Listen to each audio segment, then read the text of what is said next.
It is after midnight. I am going to be running in 6 hours and 15 minutes. I'm not really sure what to do. I could probably get a whole nother carload over there. And maybe I should. I just don't know. You know, I don't know what tomorrow holds. I don't know if she's going to go to the house. I don't know if it'll matter. I'm thrown by that email, you know, that says she emotionally can't face me. I forget the exact wording, but it's just like she can't confront me or see me face to face. Emotionally she can't, she's not equipped or can't handle it. How am I the bad guy? Like how can she do all this and all of a sudden she's not equipped to see me? Like, for once I'm confident enough where I don't feel like I've done anything wrong. Like, no part of this do I feel like, oh, maybe if I had done this or that it wouldn't be like this. Doesn't matter. None of it matters. This is all bonkers. When you hear enough stuff that's crazy and you start to think like, am I crazy? Is this normal? No, I'm not crazy. Given her pattern, I assume she'll go to the house tomorrow. If she goes to the house tomorrow and sees me half moved out, will that cause some bit of crazy? Would I be better off being fully moved out? That's what I can't judge. I'm home. I will debate going back over or not. I will see more in a little bit. If I don't, have a super night. I'll see you tomorrow. Well, good morning and welcome to Tuesday. It's been a pretty good day so far. I slept heavy because I was up till probably 1:30 last night. And then when the alarm went off to go running this morning, I was not good. But I got up and I ran with my running partner. We did about 4 miles and it was okay. It wasn't like the best run ever. Still got some miles in. It's a strange feeling. This might be my last or second to last walk I do around my building. Because if I move my bed tonight and I stay over there, why do I come here anymore? It's such a weird, like, note of finality. I guess that will all play itself out soon. Good morning. Things are not totally going to plan, but I think we're doing okay. I had wanted to go to the new apartment and drop off one more load of things before I went to school, and I've just run out of time. It's a really weird feeling right now. It's strange because I don't know what the day holds. I don't know if I should expect her to come in the house or not today. So my goal has been sort of to have enough things removed so that if she comes in and freaks out and does something rash, I'm all good, and I'm all good. The only thing I didn't really take was the coffee maker. I took the computer. That's really the important thing. That's where all these videos live. So I was like, oh God, if she took the computer, that would be bad. It is strange making these videos that you and I are sharing in this moment, not knowing what the day holds. I won't know in real time until something happens. She could go into the condo right now, or in a half hour, or in 2 hours, or whatever. So I'm kind of living it, and my gift to you is, if something happens, I will cut to it very quickly. Like, you will know in seconds. And for me, it will be the duration of the day. I kind of enjoy the headiness of making these videos, and time, and stretching and condensing of time, and how we'll perceive of it, and how by the time you see this, I will be ahead in time. Even though you and I will be living, you know, as you watch this about my life back in time, I will be doing something in the present moment. And that's weird. Like, I think I'm gonna feel this urge to want to come up to speed, to report things faster. And I don't know yet. I've been thinking about this for a couple months. How will I do that? You know, if the story is interesting, if people even care about me. Would it be weird? My vision for this is that every day I'll post a video and it'll be episodic. You know, here's what's going on today. Here's what's going on today. Here's what's going on today. What if in the midst of that, I pop in from the future and be like, hi, I just want to say hi. Like, this is me now from the future. It's a weird through time situation. And would that be strange or would that be interesting? Like, I kind of like it in a way. One of my friends is a dressage rider, and he makes really fantastic dressage videos. But sometimes he'll be showing footage, and you're like watching the footage, and then all of a sudden it pulls out to him watching the footage with you, and it's sort of like, oh, that's fun. I like hanging out with you, watching you. Like, it's an interesting moment. I wonder if it would be jarring in this context. I have this vision that this will actually make a compelling story, and maybe it's not. Maybe it's just some guy talking to himself, going through a suffering process that everyone goes through. I thought about moving the dog to the new place. I didn't have time. I hope that wasn't a mistake. All right, I gotta pack up and go in. I will see you back here either right after school or when something happens. Have a super day. That song reminds me of the first person I was ever in love with. She was a year younger than me, so I went to college, and then the year after that, she went to college, and then the year after that, she transferred to Ithaca, and we broke up. She cheated, and we broke up. And I was really sad. And then I went to Ithaca to visit a friend, and I ended up getting back together with her for one night. It was so interesting because it was so familiar and it was fun, and we listened to, it was a 2 CD set of 80s songs, and I think it was called like 80s cool rock or cool, it had cool in the title, and it was just a bunch of like 80s ballads like that. And I remember John Waite's Missing You coming on, and it wasn't set, it was almost with a smile kind of listening to it. Like, I'd been missing her for so long, and we had gotten back together that night, and it was just a moment. But that song always makes me think of that night in Ithaca when we were, you know, when we reconnected. And then shortly thereafter, she was interested in me, and I told her that I didn't want that anymore, that I wanted the new person that I was with. But it was really interesting to revisit that just for the day, it was almost like reminiscing with your first love of just what it felt like to be together. And thinking about that for my marriage breaking up, I don't think that's ever going to happen unless I have some weird moment of weakness. But I know deep down that getting back together with her will never be a good idea. Level of crazy in this situation just keeps escalating. It escalated today. I can't remember at this point if it was I think it was a text. You know, there was the email last night saying that my being there would only be to like cause her distress, and she totally focused on herself. Like, she's saying that, missing the fact that maybe my stuff is there and I need to do things at home because that's where I live. But no, he writes this self-centered narrative that says the only reason Kim would come to the house while I'm there is to cause like discomfort and distress, that she's emotionally unable to deal with me face to face, and she used strong language about like being forced to confront me face to face would be really bad. There it is. That's the light I'm being cast, and I'm the villain now.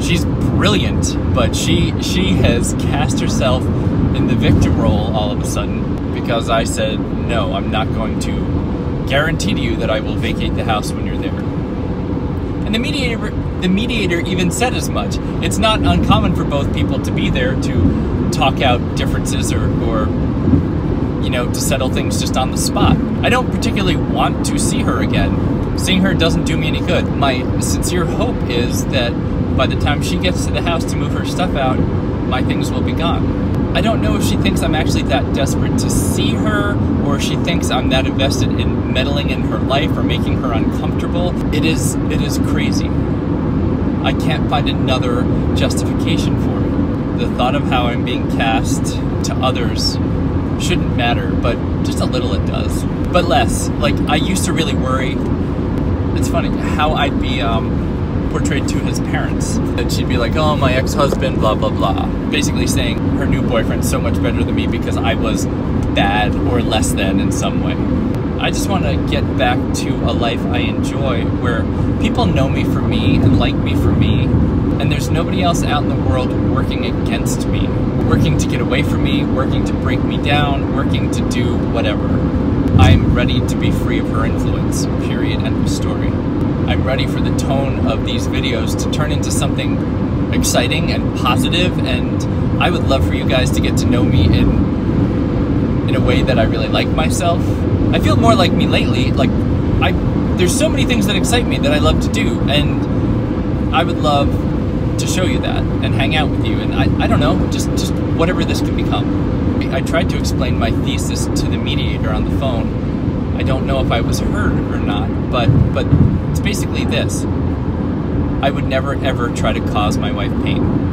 I've loved her for too long. I have too much respect for our legacy, and too much love in my heart still. Like, causing pain is awful. I would never want to do that. If she is uncomfortable in the present situation by the timeline and constraints she has made, that doesn't bother me.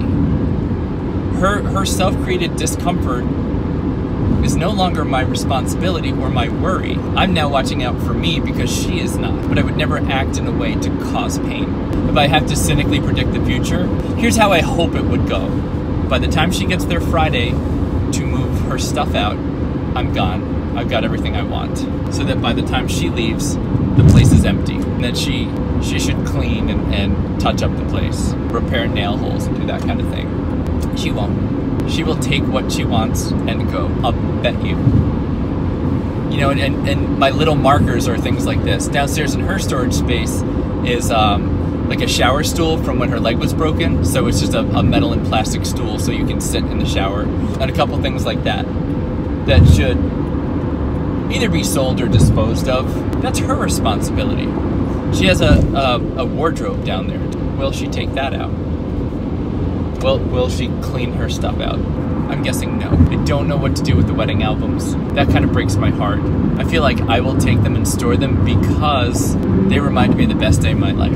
And I will be able to look at them and see her and remember that I loved her so much. And it might sting, it might cause some pain, but to look at the background of the pictures and see all the people and remember the day, it was a great day. The thought of her taking those albums and throwing them away, which I think could be a very real possibility because she wouldn't want to bring those forward into her new life. I think I'd rather store them and deal with their presence in my life for a while than endure the thought of her throwing them away. Maybe I'm being foolish, I'm not sure yet, but that's where my thinking is on that. I saw on the call records today that she had a 5-minute phone call with the movers, so I know what the moving company is that's coming in. Not that I care. But my therapist is right in terms of collecting data, collecting information, and knowing what's going on. It works for me, the person. I feel more in control when I know what's going on. It does not matter who the mover is, but since she's operated so secretively, my ability to find out and know information makes me feel a little bit more in balance. Not balanced, not at all, but a little more in balance. Who is here? Oh, there he is. Gray pants, black shirt, posture, bitch face.